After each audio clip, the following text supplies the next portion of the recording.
Today we're hearing from the newest candidate to join the race for Georgia governor next year.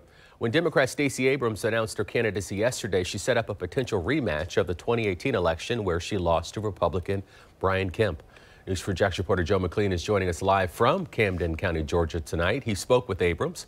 So Joe, this will likely be a closely watched race all across the country.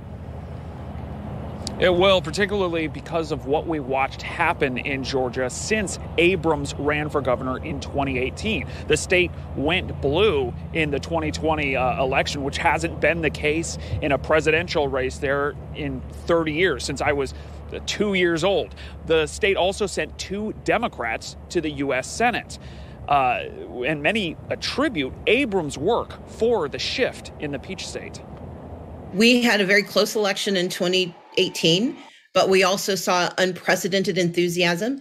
And sadly, in the last 3.5 years, we have seen a failure of leadership. One day after announcing her candidacy for governor of Georgia, I spoke with Democrat Stacey Abrams. Her long-fought efforts to motivate and mobilize Georgia's Democratic voters have been largely credited with shifting the political landscape in what was believed to be a Southern Republican stronghold. Abrams said she's running to broaden access to health care, effective education, and a healthy job market. We need to expand Medicaid so more families have access to health care in the midst of a pandemic.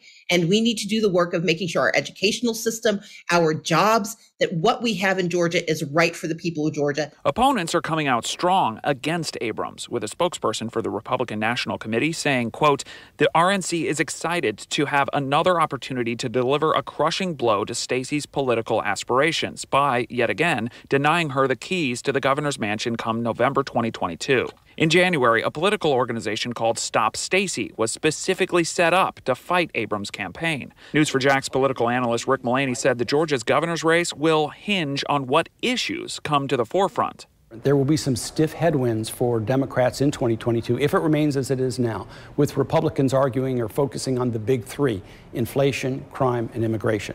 However, Stacey Abrams will bring a lot of attention to the Georgia race. It'll be one of the most high profile in the country. Mullaney added that Abrams might see a slight advantage due to a skirmish inside the GOP. Former President Donald Trump has been extremely critical of Governor Brian Kemp and his administration for not supporting his false claims of election fraud in the state. But Abrams tells me she's tuning out the other side. I am not interested in the internecine fights of the Republican Party. I'm interested in improving the lives of Georgians.